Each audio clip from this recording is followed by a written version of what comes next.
Bo kiedy mnie w końcu całujesz, ze szczęścia oddechu mi brak i serce szepce mi tak, rzecz jedyną jest.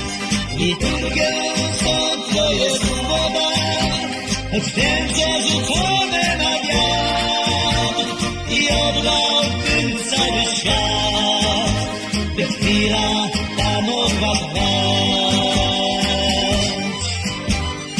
Dzisiaj przyrzekłem sobie, że będę cię kochał od nowa, zapomnieć wszystkie chwile złe, zapomnieć, że on cię całował.